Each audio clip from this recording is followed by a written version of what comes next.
और to begin with the Durand line issue, जो border का इशू है पॉलिटिकली, वो कितनी बड़ी रुकावट है बॉर्डर को मैनेज करने के सिलसिले में। बाज़ दफ़ा ये भी होता है कि पॉलिटिकली तो बहुत हाईलाइटेड है इशू, लेकिन जो ग्राउंड रियलिटीज़ हैं उसमें वो कोई बहुत ज़्यादा फ़र्क नहीं डाल रहा, चूँकि डिफेक्टो बॉर्डर वो है ही। लेकिन इस इशू को टच करना बहुत ज़रूरी है। जब भी हम बॉर्डर मैनेजमेंट की बात करें तो इसको as a political issue touch करना भी ज़रूरी है। दूसरी चीज़ फिर ये है कि फेंसिंग जैसे हम कर रहे हैं, तो फेंसिंग कितनी हेल्पफुल है बॉर्डर मैनेजमेंट में, कि उसके ख़िलाफ़ जो रिएक्शंस हैं उनको भी आप एनालाइज करके देख लें और उसकी वजह से जो फ़ायदे हैं उनको भी देख लें। और जैसा कि अभी कहा गया, हमारा बुनियादी मकसद फेंसिंग से भी यही था कि क्रॉस बॉर्डर क्राइम्स जो हैं उनको कर्ब किया जा सके, उन्हें ख़त्म किया जा सके, चाहे वो ह्यूमन स्मगलिंग है, चाहे वो अशिया की स्मगलिंग है, चाहे वो क्रॉस बॉर्डर टेररिज्म है। इन सारी चीज़ों को रोकने के लिए हमने 2008 से ये प्लान किया था कि हम अपने बॉर्डर को फेंस करें। और उसकी बड़ी वजह उस वक्त के ये इल्ज़ामात थे कि पाकिस्तान से टेररिस्ट क्रॉस करके अफ़गानिस्तान जाते हैं, तो उसका एक यही हल था कि पूरे बॉर्डर को फेंस कर दिया जाए। अब वो पूरा बॉर्डर तो प्रैक्टिकली नहीं होता, इनफैक्ट वो जो फ्रीक्वेंट क्रॉसिंग्स हैं उन्हें फेंस कर दिया जाता है। लेकिन उसके बावजूद ये जो कहा जा रहा है कि वो डिवाइडेड फैमिलीज़ को उससे रोका जाता है, तो उसके लिए बीच में दरवाजे मौजूद हैं, वो आप देख लेंगे कि कितने डोर्स बीच में ओपनिंग्स रखी हुई हैं ताकि डिवाइडेड फैमिलीज़ उसमें मिल सकें।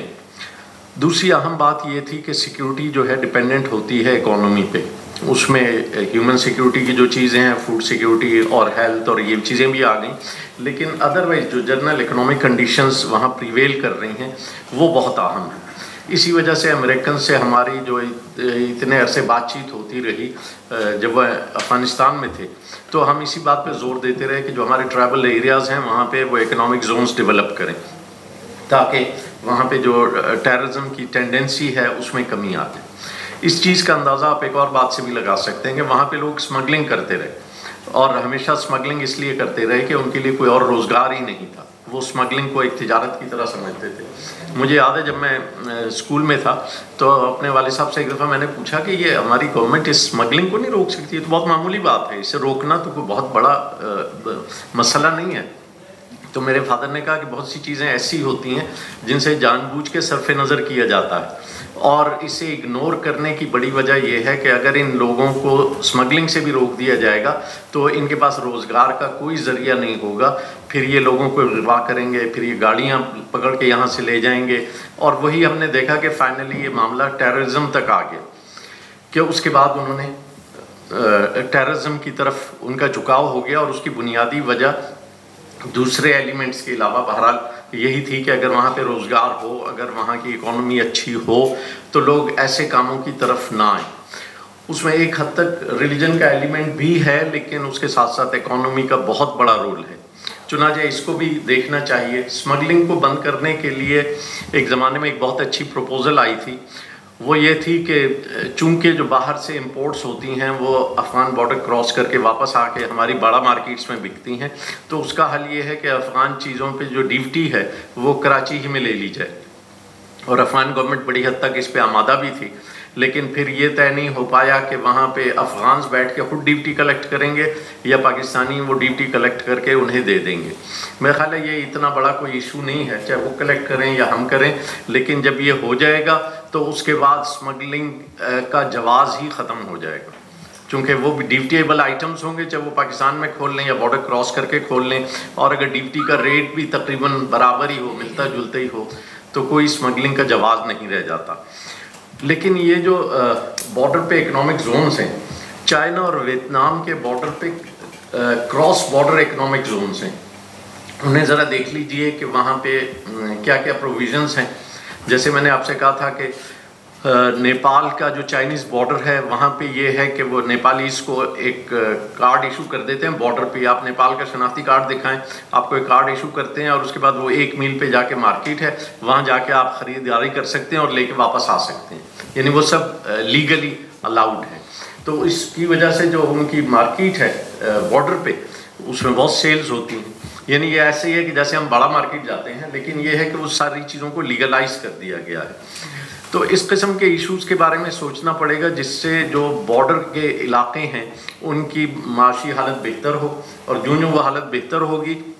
तो फिर जैसे आपने कहा कि इंटरडिपेंडेंसी होगी एक दूसरे पे, तो हालात बेहतर होते चले जाएंगे। इसके अलावा जो तिजारत वाला मामला है, तो अफ़गान ताजिर हम पे बहुत ज़्यादा डिपेंडेंट है, और हमें हमेशा ये समझने की ज़रूरत है कि जितने उनके स्टेक्स हम पाकिस्तान में बढ़ाएंगे वो हमारे लिए पॉलिटिकली भी बेहतर है कि अफ़गान ताजिर इधर आना चाहते हैं या अफ़गान इन्वेस्टर इधर आना चाहते हैं। तो ये सब के सब इकोनॉमिक इश्यूज़ हैं, और उन सब की वजह से हमें इसमें फ़ायदा होगा, बॉर्डर मैनेजमेंट में यकीनन फ़ायदा होगा। ड्रग ट्रैफिकिंग वगैरह बहरहाल ऐसी चीज़ है कि उस पर कोई कंप्रोमाइज़ नहीं किया जा सकता, और उसके लिए एक तो तालिबान के आने के बाद इसका इम्कान बहुत कम है कि वहाँ से ड्रग ट्रैफिकिंग उसी रफ्तार से जारी रहेगी, या ड्रग प्रोडक्शन जो है वो उसी रफ्तार से जारी रहेगी।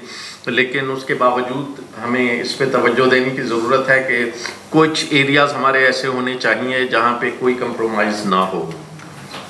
डिफरेंट गेट्स वाला आइडिया बड़ा अच्छा है, और अफ़गान ट्रेडर्स जो हैं उनका बड़े अरसे से ये मुतालबा था कि अगर जो अफ़गान ट्रांजिट ट्रेड आ रही है उसके लिए बॉर्डर पे एक अलग सड़क हो, एक अलग गेट हो जो बंद ना हुआ करे। यानी जब भी पॉलिटिकल इरिटेंट्स की वजह से या किसी भी मकामी झगड़े की वजह से हम बॉर्डर बंद कर देते हैं, गेट बंद कर देते हैं, तो उसकी वजह से जो ट्रक वहाँ पे कई कई दिन खड़े रहते हैं, ख़ास तौर पे जो पेरिशेबल गुड्स हैं, उन्हें बहुत बड़ा नुकसान हो जाता है, और फिर अफ़गान ट्रेडर जो हैं वो अल्टरनेट रूट्स ढूंढना शुरू कर देते हैं। इसी की वजह से लेपस लजुली रूट या फिचा बहार या उधर जाने पर वो मजबूर होते हैं, हालाँकि वो उन्हें सूट नहीं करता, उन्हें सूट यही रूट करता है। तो ये डिफरेंट गेट्स वाला बहुत ही अच्छा है, और ख़ास तौर पे ये है कि जो मरीज़ हैं अगर उनके लिए एक प्रायोरिटी की बुनियाद पे ये हो, एक गेट हो कि वीज़ा है या नहीं है, वो सब वहाँ पे उन मामलों को देख लिया जाए। जब शाह महमूद कुरैशी साहब काबुल से वापस आए थे तो उन्होंने दूसरी चीज़ों के अलावा ये भी बताया था कि जो मेडिकल ग्राउंड्स पे वीज़ाज़ हैं वो हम जल्दी दिया करेंगे प्रायोरिटी की बुनियाद पे। तो फिर भी बहुत से लोग ऐसे आ जाते हैं जो बॉर्डर के करीब रहते हैं, वो इतना नहीं कर सकते कि जलालाबाद जाएं या काबुल जाएं और वीज़ा लेके वापस आएं। तो उनके लिए बॉर्डर पे कोई ऐसा अरेंजमेंट होना चाहिए कि या तो यहाँ वहाँ उन्हें वीज़ा इशू कर दिया जाए, और या जैसे कि पहले भी कई दफ़ा तजवीज़ हो चुका है कि बॉर्डर के इलाके में एक अच्छा सा हॉस्पिटल हो जो ट्राइबल्स के काम भी आए, और जो अफ़गान बग़ैर वीज़े के आ जाएँ वो वहाँ पे जाके अपना फौरी इलाज करवा सकें।